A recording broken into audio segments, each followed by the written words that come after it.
YouTube creators in the car community get their accounts hijacked over the weekend.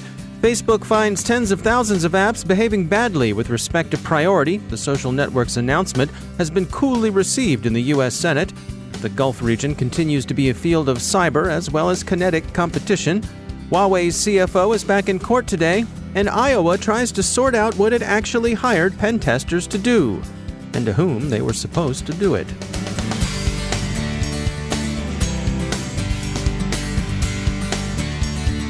And now a word from our sponsor, LookingGlass Cyber.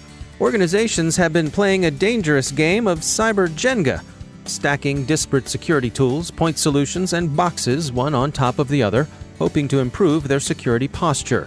This convoluted and overloaded security stack can't hold up in today's micro-segmented, borderless, and distributed networks. As the enterprise network grows, organizations need a flexible protection around their unique network ecosystems. By weaving security into the investments your organization has already made, formerly disjointed tools can communicate with one another to disrupt and distract the adversary without revealing your defenses. With a software-based approach to unifying your security stack, security teams can easily scale their protection to fit their needs, with one integrated software solution requiring no specialty hardware. Learn more at lookingglasscyber.com/contact us. That's lookingglasscyber.com/contact us. And we thank Looking Glass Cyber for sponsoring our show. Funding for this CyberWire podcast is made possible in part by BugCrowd, connecting organizations with the top security researchers, pen testers, and white hat hackers in the world to identify 10 times more vulnerabilities than scanners or traditional pen tests. Learn more about how their award-winning platform provides actionable insights like remediation advice to help fix faster, while methodology-driven assessments ensure compliance needs are met at bugcrowd.com. From the CyberWire studios at Data Tribe, I'm Dave Bittner with your CyberWire summary for Monday, September 23, 2019. YouTube users suffered what appears to have been an extensive and coordinated account hijacking campaign over the weekend, ZDNet warns. The car community was particularly targeted, and the attacks seem to have begun with phishing. The actors behind the hijacking seem to have been organized criminals, and the ZDNet researchers who developed the story suggest that people keep an eye on various dark web markets, since stolen accounts of this kind need to be monetized rapidly if they're to be monetized at all. Facebook continues to deal with the fallout from the Cambridge Analytica data scandal late Friday as it continued the self-examination it undertook after determining that Cambridge Analytica had handled data shared with it in ways that, retrospectively at least, posed serious issues of privacy. Facebook released fresh results of that ongoing introspection. The social network identified data collection and handling issues with tens of thousands of applications associated with some 400 app developers. This does seem like a lot to have overlooked, especially given the nudging Facebook has received from bad optics, to say nothing of the $5 billion encouragement to virtue offered by the U.S. Federal Trade Commission. The social network represented the results as evidence of its commitment to bring data abuse under control, and rather defensively pointed out that it's had to slog through millions of apps, which is no doubt true. Still, a tally of bad-acting apps adding up to tens of thousands, give or take a few baker's dozen, is 2 orders of magnitude bigger than Facebook had previously suggested. In any case, Facebook critics did not receive the news well. Take U.S. Senator Ron Wyden, Democrat of Oregon, as one example. Quote, "This wasn't some accident. Facebook put up a neon sign that said free private data and let app developers have their fill of Americans' personal info." The Washington Post quotes the senator as saying, adding his opinion that, quote, "The FTC needs to hold Mark Zuckerberg personally responsible," end quote. Such disappointment is bipartisan. U.S. Senator Josh Hawley, Republican of Missouri, who met with Facebook Supremo Zuckerberg last week about exactly this sort of problem, tweeted this reaction. "And now, barely 24 hours after insisting to my face that Facebook takes personal privacy more seriously than anything else, Facebook reveals potentially massive data breaches." Part of the conversation between Mr. Zuckerberg and Senator Hawley involved the senator's suggestion that selling off WhatsApp and Instagram would help confirm that Facebook actually took data seriously. In any case, the suspension of hundreds of app developers, whom Facebook didn't name in its statement, would seem to fall short of putting your money where your mouth is. A poll shared with Vox by Data for Progress and YouGov Blue suggests there's an emerging bipartisan consensus that maybe it's time for the government to consider breaking up big tech.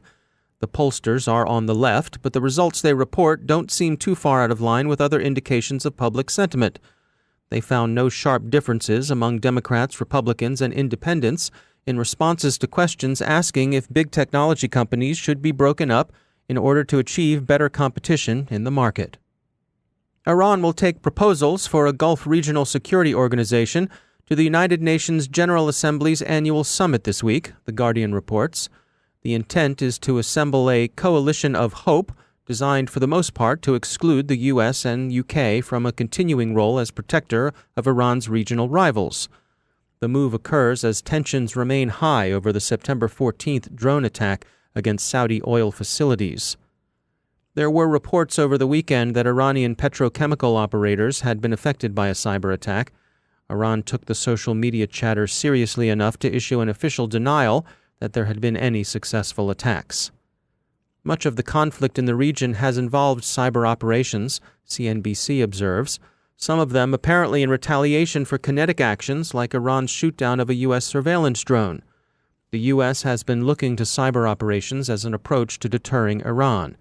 The New York Times notes that among the options Cyber Command has had under consideration is disruption of Iranian oil production.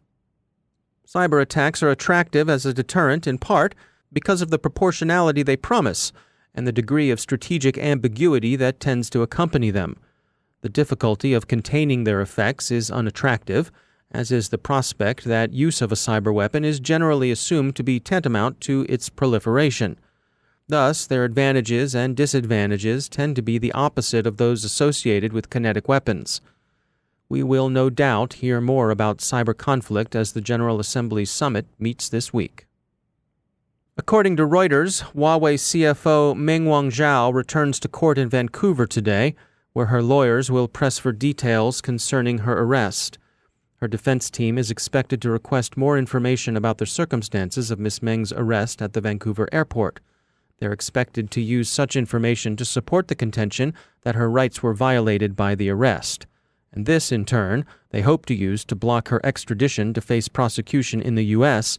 on charges related to violating sanctions against trade with Iran. And finally, the strange case of the pen testers arrested over what seems to have been a misunderstanding of the scope of their engagement has expanded into a dispute between Iowa's state government and two of the state's counties. A state agency hired security firm Coalfire to test security, and the contract is said, by the Register and others, to have extended to tailgating, that is, following employees into the building, dumpster diving, and lockpicking. The state court administration says that, yeah, sure, it did hire Coalfire to do these things, but that the administration, quote, did not intend or anticipate those efforts to include the forced entry into a building, end quote. Okay, although lockpicking strikes our burglary desk as being so close to forced entry as to amount to a distinction without a difference. Anywho, Iowa's Supreme Court has hired a Minnesota law firm to conduct an independent investigation, and we're happy to report that the two pen testers are out on bail. A lesson for all engaged in contracting for penetration testing. Be sure everyone's clear on the scope, and if you're hiring pen testers, be sure you're testing something you own, not someone else's stuff. The two counties involved, Polk and Dallas, aren't particularly happy that the state decided to test their security. And now a word from our sponsor, ExtraHop, delivering cloud-native network detection and response for the hybrid enterprise. The cloud helps your organization move fast, but hybrid isn't easy. Most cloud security failures will fall on customers, not service providers.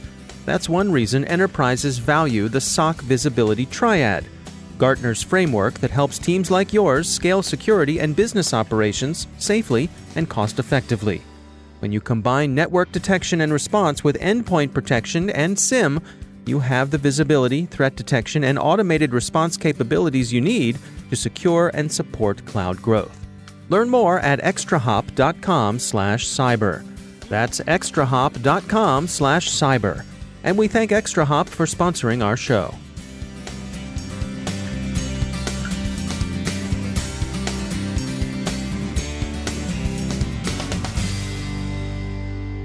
And joining me once again is Joe Carrigan. He's from the Johns Hopkins University Information Security Institute, also my co-host on the Hacking Humans podcast. Joe, great to have you back. It's good to be back, Dave. Article came by, this is from Threat Post. Yeah. It's written by Elizabeth Montalbano, and it's titled Smart TVs Subscription Services Leak Data to Facebook and Google. I don't know, leak is the right word. How about just send? Yeah. Yeah. Now, you and I have spoken before offline about you were looking to buy a new TV. Yeah. And it's not easy to find a non-smart TV anymore. It is almost impossible to find a non-smart TV. Mm-hmm. They are almost all smart. Right. I use smart with air quotes around it. Okay. Right. Now, this article talks about some of the data is going out to places like Google, Akamai, and Microsoft, but that is probably because of the cloud services that those companies provide. Yeah. So that seems legit. But then there's all kinds of other stuff going on here, like pixels that track what you're watching and report that back. Yeah, grabbing little clips of video. Grabbing little clips or screenshots of videos. Remember the old days, Joe, when you'd go to your local department store and you'd buy a television and you'd come home and you'd plug it in and you'd unfurl that antenna and you'd watch the game. It was a completely passive device. All it did was receive information. That's right. Didn't send any information. Yeah, people stayed off your lawn back then, too. Yeah, that's right. Yeah. I didn't have to get out and tell so many kids to get off my lawn. Yeah. There's an article in Consumer Reports that tells you how to turn off these tracking features. But I don't know if that will disable some of the services that you have. Well, and let's be clear. I mean, the part of what they're claiming here is that in collecting all this information about you, they're providing you with better services. They're providing you with some of the things we like. We like it when Netflix, for example, recommends other shows that we might like to watch because of other things we've watched. Right. That's a useful feature. And I don't have a problem with Netflix recommending shows based on my Netflix viewing history. Right. But if Netflix starts recommending shows based on my Amazon viewing history, then I know these two companies are collaborating and saving data. I don't know that those two companies in particular do it, but that's the kind of thing I'm talking about. Mm-hmm. You know, if it stays within the company and they're just trying to make the service better, that's fine. But if they're selling my data and profiting from me, I want that to come back in some way. Well, it's an interesting point. Is one of the things I've read is that one of the reasons that TVs have gotten so cheap is because this is a revenue stream for them. They can lower the price of the TV because they're making money on the back end selling your data. Selling your data, absolutely. Mm-hmm. There is a solution, though. When your TV says, hey, let's connect to your network, just say no. And I suppose you could go at it in a different way. Rather than having the TV connect directly, you could use one of the other devices. You could use a Roku or an Apple TV or something like that. Roku's listed in here as sending information out based on its channels. You could use an Apple TV. Apple TV, I don't know, Dave. I'm sure they all do it to varying degrees. Right. One of the things that caught my eye that I thought was concerning was, I believe it's in the Samsung privacy notice, where they warn you to be careful what you say in front of your television. Right. Any personal information might be transmitted to third parties. If you're having a personal conversation. I mean, Dave, who among us really actually has personal conversations in their own home? I have a smart TV in my bedroom, Joe. This is, so... That is the worst place to have a smart TV, I think. But we like to watch Netflix on it, so... I actually do not have a TV There's in my the trap. There's the trap. Well, I think, one thing in looking around for non-smart TVs, first of all, you're going to pay more. Right. For a TV that doesn't have these features. Which I'm happy to do, actually. Counterintuitive, but there you go. That's the world we live in. Right. But also, if you look for industrial monitors, like retail display monitors, the types of monitors that they use like at your McDonald's for displaying the menu, those sorts of things. Or perhaps a computer monitor. A computer monitor would work fine with one of these external boxes. Yep. So you do have options, and you can opt out, they say. Yeah. But, of course, the default, when you buy one of these and set it up... You're automatically opted in. You're automatically opted in. So beware. If privacy is important to you, you might want to spend a little more money on either a TV or an external box, or at the very least, take the time to make sure that the settings are what you want them to be. Absolutely. Yeah. All right. Well, Joe Kerrigan, thanks for joining us. It's my pleasure, Dave.